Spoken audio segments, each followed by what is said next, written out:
हाँ भाई देखो सारे इधर हमने किसकी बात करी थी? द्विघात समीकरण की। उस द्विघात समीकरण की जो हमारे पास स्टैंडर्ड फॉर्म थी वो क्या थी?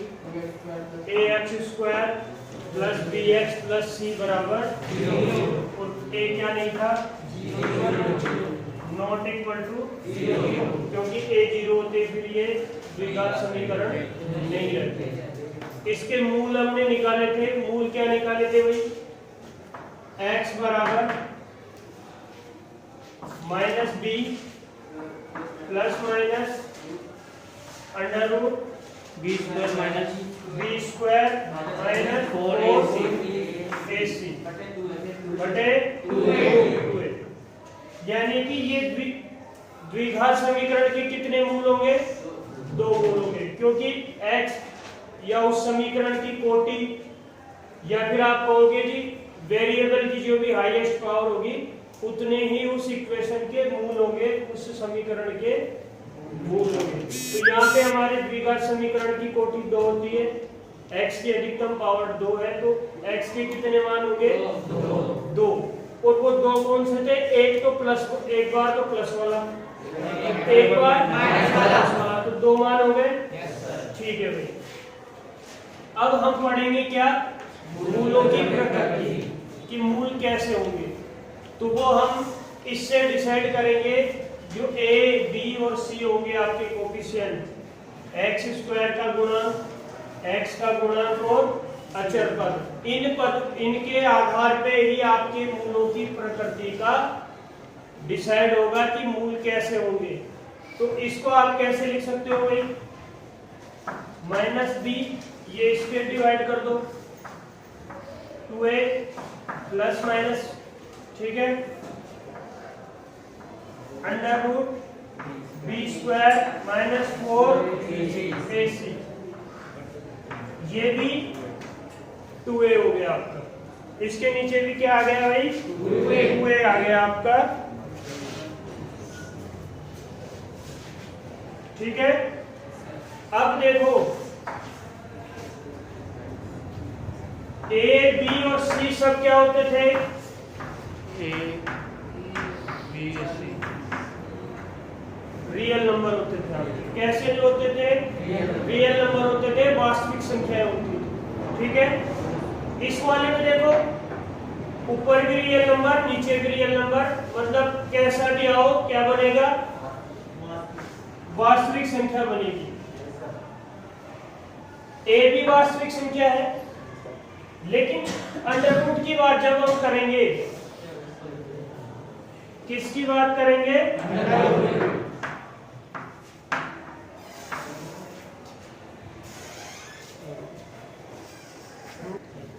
हाँ भाई देखो ये जो आपकी टर्म है, इधर आपको बताया था सारे कैसे होंगे? रियल नंबर होंगे, वास्तविक संख्या होगी। 2 वास्तविक संख्याओं का भाग भी हमेशा क्या होता है? वास्तविक संख्या। यानी कि x में ये जो पार्ट होगा ये आपका हमेशा वास्तविक होगा। 2a भी हमेशा वास्तविक होगा। दिक्कत कौन करेगा? दिक्कत करेगा ये under root B square minus 4ac। जब इसको बोलते हो आप सबको विविक्त कर, क्या बोलते हो? विविक्त कर।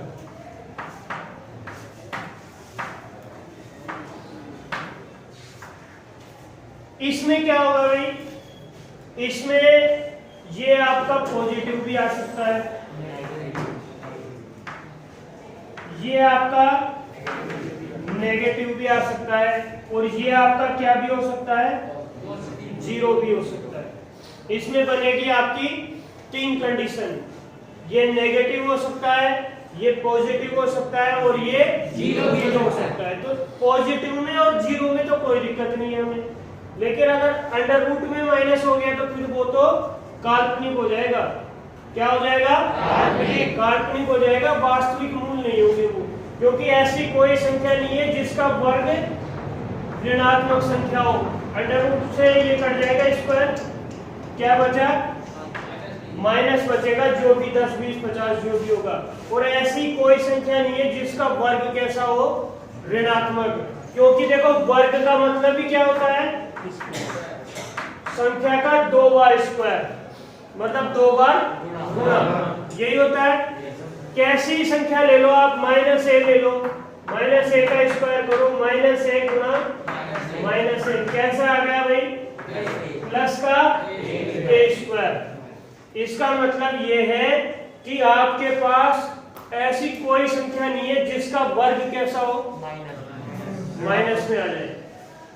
कहीं से भी आपका किसी भी संख्या का वर्ग आपका माइनस में नहीं आएगा। और अगर फिर भी आपको ऐसी संख्या मिल रही है तो फिर वो कैसी संख्या होगी, काल्पनिक संख्या होगी, इमेजिनरी नंबर उसको आप कहोगे, ठीक है। तो इसीलिए आपको ये जो विविक्त कर है अंडर रूट के अंदर b² - 4ac, इसी को लेके आपको दिक्कत होगी। और इसके हमारे पास कितने केस बन गए, 3 केस बन गए। अब उन तीनों केसों को हम ले लेते हैं एक एक बार और देखते हैं कि क्या क्या होगा फिर, है ना।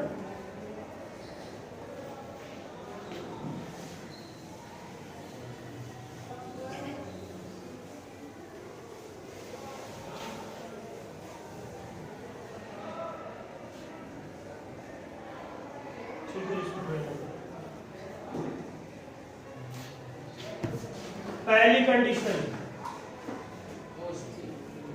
जब b² - 4ac क्या हो जाए, 0 हो जाए। क्या हो जाए, 0 हो जाए। यहां पे लिख देता हूं ना, जगह बची हुई है, -b/2a plus minus b² - 4ac बटे 2a, ये x बराबर है, ठीक है। अब जब हम b² - 4ac को यानी कि इस पूरे पार्ट को 0 कर दे रहे हैं, तो 0 में 2a का भाग लगेगा तो 0, ठीक है। तो यहां से एक बार प्लस का लोगे और एक बार प्लस का लोगे तब भी ये वाला पार्ट 0, और माइनस का लोगे तब भी ये वाला पार्ट 0, यानी कि x की वैल्यू दोनों बार क्या आ जाएगी, 0, -b/2a और -b/2a। भाई प्लस वाला लोगे तब भी ये वाला पार्ट तो 0 हो गया, ये तो बचेगा ना, ये कहाँ जाएगा। और माइनस वाला लोगे तब भी ये वाला पार्ट 0 हो जाएगा, तब भी क्या आएगा, -b/2a। यानी कि जब b² - 4ac बराबर 0 हो जाए तो आपका x की वैल्यू क्या होगी, -b/2a और -b/2a, क्योंकि आपका 0 ये वाला पार्ट हुआ है, ये तो बचा रहेगा, ठीक है। ये कब 0 होगा, जब b की वैल्यू 0, उससे हमें मतलब नहीं है। हमें तो मतलब किससे था, √b² - 4ac से। दूसरी कंडीशन, b² - 4ac 0 से कैसा हो, बड़ा, यानी कि धनात्मक हो। कैसा हो, पॉजिटिव वैल्यू हो इसकी। तब क्या होगा भाई हमारे पास, तब हमारे पास x बराबर आ जाएगा -b/2a प्लस b² - 4ac बटे 2a, और इसी को प्लस माइनस कर देते हैं। यानी कि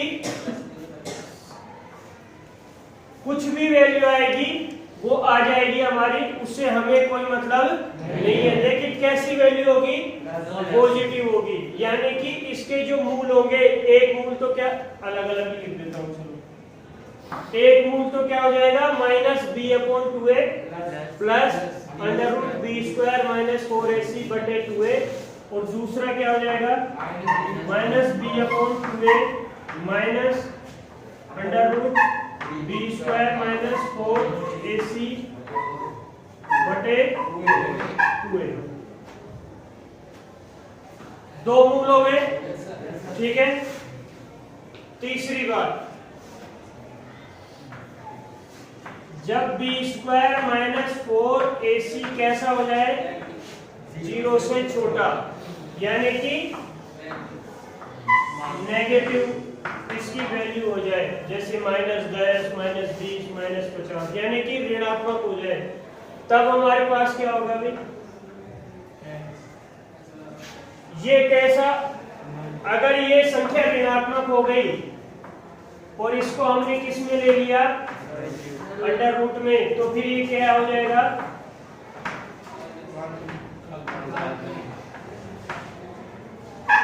क्या हो जाएगा? काल्पनिक। और अगर किसी पद में काल्पनिक संख्या जुड़ी हुई है तो फिर वो पूरी संख्या कैसी हो जाएगी?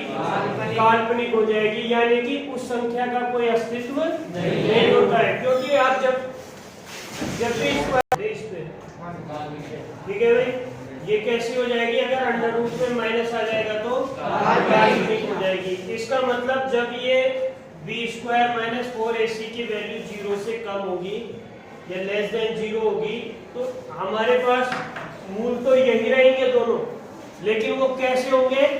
काल्पनिक होंगे।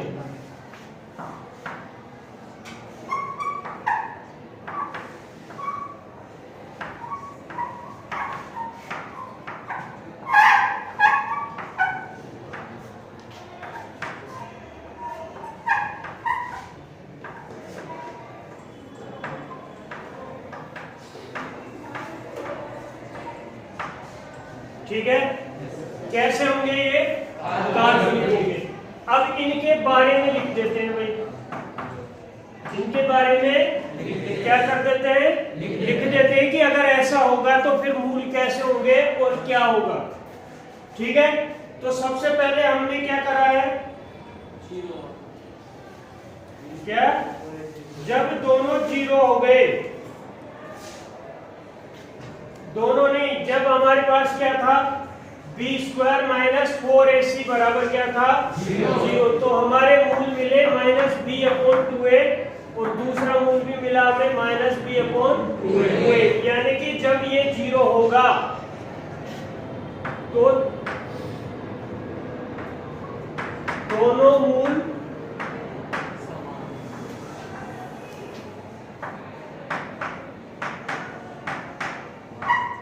वास्तविक होंगे और कैसे होंगे? समान होंगे या बराबर होंगे।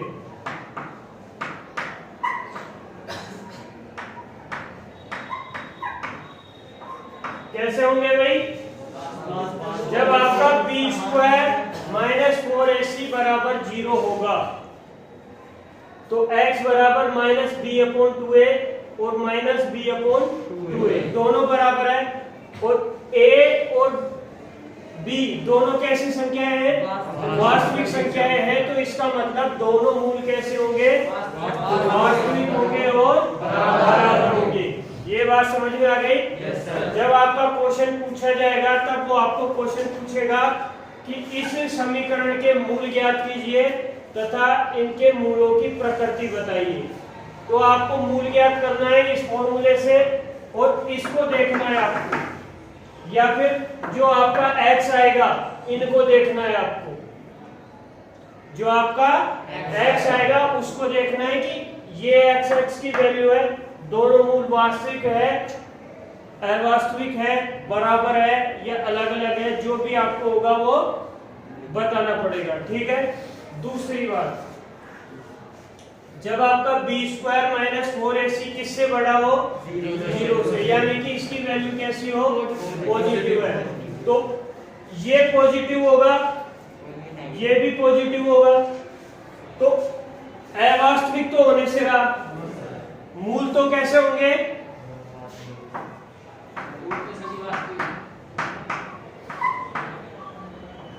वास्तविक। कैसे होंगे? वास्तविक। भले ही अंडर रूट में आ जाए वो संख्या, भाई भले ही यहाँ पे अंडर रूट 3 आ जाए, 5 आ जाए, भाई अंडर रूट 4 आएगा तो उसका तो 2 हो जाएगा, 9 आएगा तो 3 हो जाएगा, 16 आएगा तो 4 हो जाएगा। लेकिन अंडर रूट 10 आ गया तो अंडर रूट 10 आ गया तो आ जाने तो हमें क्या दिक्कत है?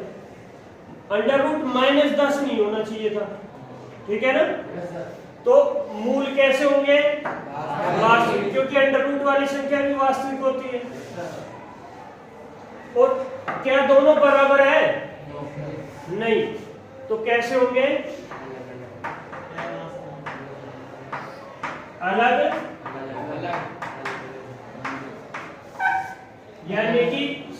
बात हो गई, जब आपका b² - 4ac ग्रेटर देन 0 होगा या इसकी वैल्यू कैसी होगी, धनात्मक होगी, तो उस समीकरण के मूल कैसे होंगे, वास्तविक होंगे और दोनों मूल अलग अलग होंगे।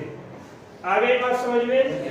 अब तीसरी बात, जब b² - 4ac की वैल्यू किससे छोटी हो, 0 से, यानी कि कैसी हो, नेगेटिव हो, तो अंडर रूट में अगर नेगेटिव है तो वो संख्या कैसी होती है, काल्पनिक। इसका मतलब अगर ये वाला हिस्सा काल्पनिक है दोनों में, तो फिर ये पूरी ही क्या हो गई, काल्पनिक संख्या हो गई। तो मूल कैसे होंगे भाई, काल्पनिक होंगे। अब उसमें चाहे वो अलग अलग हो चाहे बराबर हो, उससे कोई मतलब नहीं होता है, ठीक है। फिर भी आप लिख सकते हो कि कैसे होंगे, अलग अलग।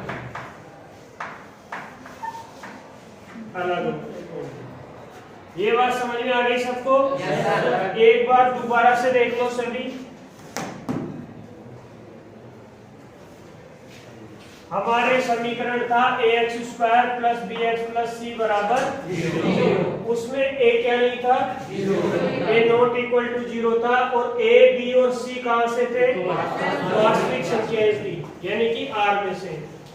तो हमने x कैसे निकाला था, -b/2a plus minus √b² - 4ac बटे में 2a। अब हमने ये कहा था a, b और c कहां से होंगे, वास्तविक संख्याएं होगी, तो b बटे a भी क्या होगा, वास्तविक संख्या होगी, और a तो वास्तविक संख्या है ही, लेकिन गड़बड़ किसने मचाई आके, इस अंडर रूट ने। क्योंकि अगर इस अंडर रूट के अंदर प्लस का हो जाता है तो हमें कोई दिक्कत नहीं है, माइनस का हो जाता है तो गड़बड़ हो जाती है, और 0 हो जाता है तो हमें कोई दिक्कत नहीं है। इसीलिए इसकी कितनी कंडीशन बन गई, 1, 2 और 3। तो सबसे पहले हमने लिया, अगर अंडर रूट के अंदर जो संख्या है कौन है, b² - 4ac, वो किसके बराबर हो जाए, 0 के बराबर हो जाए, तो फिर हमारे मुंह ये वाला हिस्सा पूरा 0। भाई प्लस वाला करोगे तो भी ये 0 और माइनस वाला करोगे तो भी ये 0। तो दोनों बार x बराबर क्या आ गया, -b/2a। 0 कहां से आ रहा है? 4 बार समझा दी आप तो। -b/2a और -b/2a दोनों मूल कैसे हैं भाई, बराबर। यानी कि अगर किसी भी ऑब्जेक्टिव टाइप में या 1 नंबर या 2 नंबर वाले क्वेश्चन में आपको सीधा सीधा कहे कि दिए गए समीकरण के मूलों की प्रकृति बताइए, तो आप सीधा ये लिखो √b² - 4ac, और उसमें ये देखो कि 0 के बराबर तो नहीं है, 0 से बड़ा तो नहीं है, 0 से छोटा तो नहीं है। x निकालने की करने की कोई जरूरत नहीं है अगर मूलों की प्रकृति पूछ रहा है, और मूल निकलवाने के बाद प्रकृति पूछ रहा है तो फिर आपको मूल निकालने पड़ेंगे, ठीक है। दूसरे में क्या था भाई, पहला हो गया b² - 4ac किससे बड़ा हो, 0 से, तो फिर हमारा ये दो अलग अलग मूल आए, 0 से बड़ा होगा तो फिर ये कैसा हो जाएगा, वास्तविक हो जाएगा। तो मूल कैसे हो गए हमारे, दोनों मूल वास्तविक और दोनों अलग अलग हो गए, ठीक है। तीसरा b² - 4ac किससे छोटा हो, 0 से, यानी कि इसकी वैल्यू नेगेटिव हो, इसकी b² - 4ac की। और अगर अंडर रूट में नेगेटिव वैल्यू आ जाती है तो उसको क्या होता है, काल्पनिक। तो अगर पूरे उसमें एक हिस्सा कैसा हो गया, काल्पनिक हो गया, तो फिर वो पूरी संख्या ही कैसी हो जाती है, काल्पनिक। तो दोनों मूल कैसे हो गए, दोनों अलग अलग, ठीक है। बात समझ में आ गई सबको? एक एग्जांपल देख लो यहीं पे, छोटा सा समीकरण है आपका 2x square plus 4x minus 1 बराबर 0। अब आपको इसके मूलों की प्रकृति ज्ञात करनी है। सिर्फ मूल नहीं ज्ञात करनी इसके सिर्फ क्या ज्ञात करना है? मूलों की प्रकृति। तो इसके लिए क्या निकालो? B square minus 4ac। B की वैल्यू कितनी है? 4। तो 4 का स्क्वायर माइनस 4, ए कितना है? 2 और सी कितना है? माइनस 1। तो यहाँ से क्या आ गया? 16, 4 दूनी, और ये -1 माइनस से मल्टीप्लाई होगा तो प्लस, यानी कि प्लस का 24, यानी कि बी स्क्वायर माइनस 4ac की वैल्यू कितनी हो गई? 24। 0 के बराबर है क्या? नहीं। 0 से छोटी है क्या? नहीं। 0 से क्या है? यानी कि कौन सी कंडीशन लगेगी? सेकंड वाली। तो इसके मूल कैसे हो जाएंगे? दोनों वास्तविक और अलग। अब मूल निकालना है, वो आपका काम है, वो इससे निकालो। आगे ये बात समझ रहे सबको? ठीक है भाई। इसके आपको सवाल करने हैं।